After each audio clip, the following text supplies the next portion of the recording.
Kung viewer na talaga kita, welcome back! Okay, so for today's vlog, what I'm going to show you is the Pack With Me vlog. Bakit pack with me? Because I'm gonna show you ano ba yung laman ng maleta ko. So, I will be having a trip this coming Sunday. And guess what? This is my first winter trip. Kaya sobrang bago sa akin yung mga dadalhin ko. Because my previous travels or yung madalas kong travel ay tropical country or, you know, beaches, naka-swimsuit, naka-shorts, naka-tank top, summer vibes.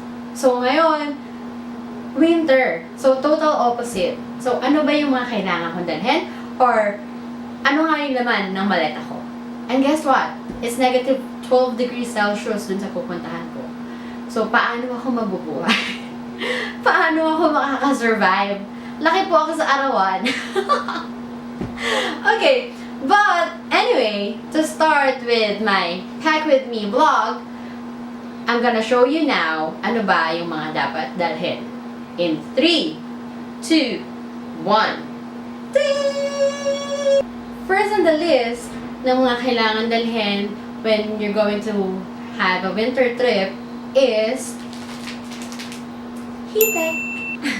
Heat-tech or heat technology clothes. Clothes siya na nagpapa-warm ng pakiramdam mo.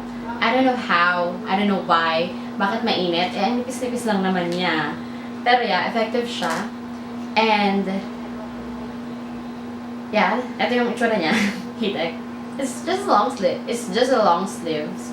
So yun, I bought this heat-tech sa Uniqlo. It costs $7.90. Pricey siya actually. Pero dahil sale ko siya nabili ko siya ng 390 pesos na. So yeah, good job para sa sale. Second on my list is long sleeves. So long sleeves, bakit? Siyempre, after nung heat-tech, papatuan mo siya ng long sleeves kasi ayaw naman natin na magmukha lang tayong nakapangloob ka lang na damit, wala kang something. So yeah, long sleeves for fashion. Fashion is life. OOTD is life. Lahat na lang life.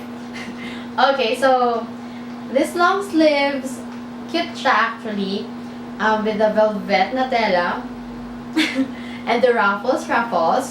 So actually this long sleeves, nabili ko to sa Ukay! So on my next vlog, maybe mag-ukay haul ako. Papakita ko sa inyo yung ano ba yung mga good finds sa ukay. So yeah, long sleeves. Okay, next.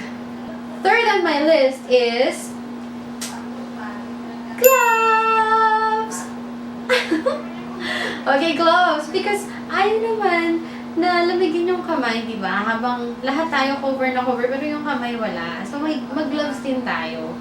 And I recommend you guys na bumili ng gloves na pwede mong gamitin yung phone mo kahit naka-gloves ka. Para hindi na tayo magtatanggal ng gloves, kakabit ulit natin, magtatanggal, ikakabit, and it's annoying, and mas nakakalamig sa feeling yung gano'n, natatanggalin mo, babalik mo, tatanggalin mo, babalik mo. So yeah, bumili kayo ng gloves na nagagamit yung phone kahit suot siya.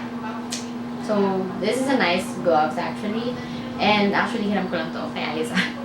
Hi Aiza! Thank you for lending these gloves. Yeah. So, ano ba? Next. So, fourth on my list is beanies and hats. So, di ba malamig nga and nag-i-snow pa. Wait lang. How do I look? So, malamig and nag-snow. Ayaw naman natin na mabasa talaga yung hair natin. And less sakit na rin, iwas. And actually, warm siya sa pakiramdam dahil naka-cover din yung ears. And I don't know kung alam niyo yun, pero pag naka-cover yung ears, nakaka-less ng lamig. So, try nyo yun. Kung lamig na lamig kayo, just rub your hands.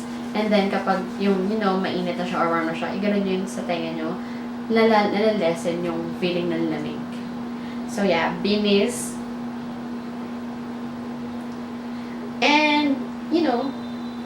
hats na rin, kasi maarte tayo. Fashion is life. So yeah, ayan lang, ganyan. Arte-artihan lang. Hats. Siyempre, ayaw naman natin na maulanan tayo.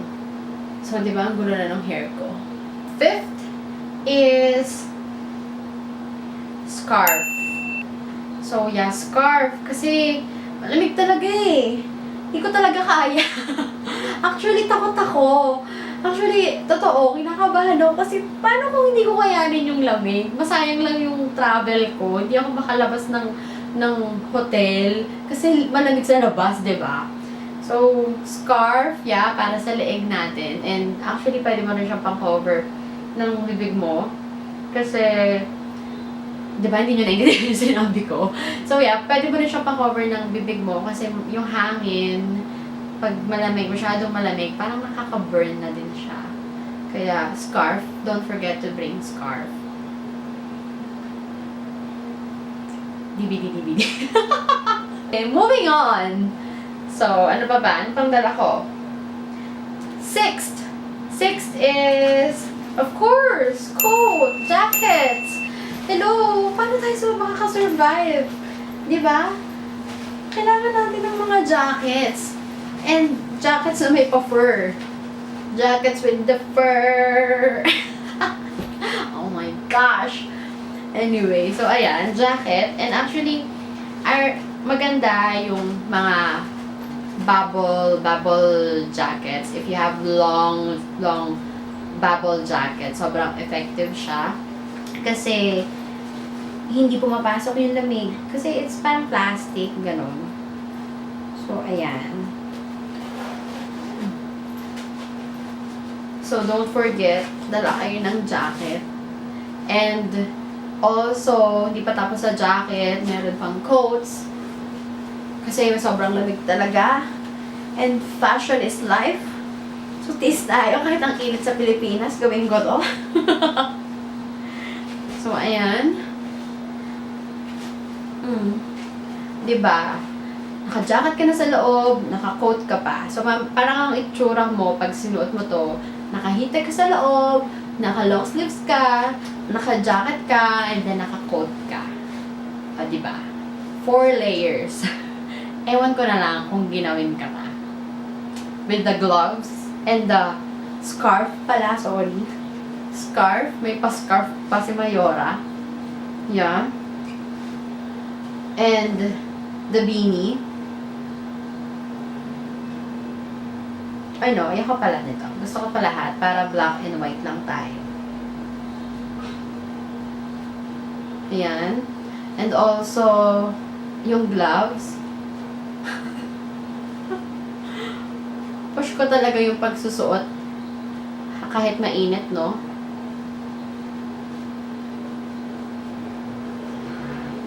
Ayan. So, parang one outfit ko na to. So, yeah, meron na tayong, again, heat-tech, long sleeves, gloves, beanies or hats, scarf, jackets, coats, and as what I've said, yung hangin nga is masakit kapag sobrang mahangin na and malamig. Kaya, I recommend you guys na magdala din kayo ng mask. So, bumili kayo ng mask. So, I bought this mask sa Miniso. It's a Japanese store actually. Hindi Korean store. Bumili ako ng mask. It cost 99 pesos. Siyempre, ano naman to, pag magpipicture, pwede mo namang tanggalin. Pero pag yung naglalakad-lakad ka lang sa streets, suot mo. Ayan. So, diba, wala ka nang nakita sa akin. Para lang akong magnanakaw na fashionista. Okay. So, naiinita na ako, guys. Tanggalin ko na siya, ha? Ano ba itong ginagawa ko? Mahirap palang mag-travel kapag winter.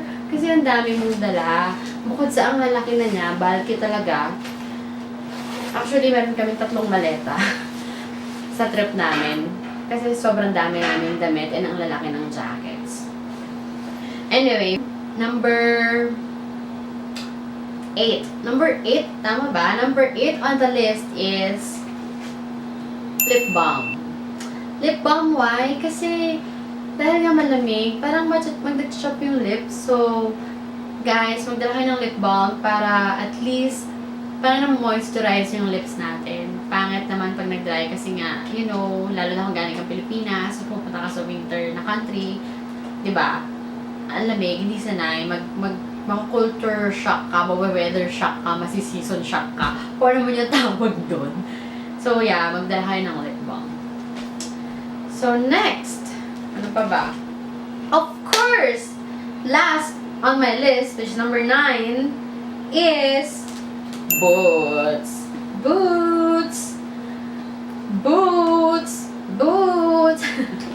Yeah, so, guys, of course, I recommend yung good, comfy boots. Isuot nyo kasi maglalakad kayo ng madami and it's snowing. Kaya ito maganda siya, leather.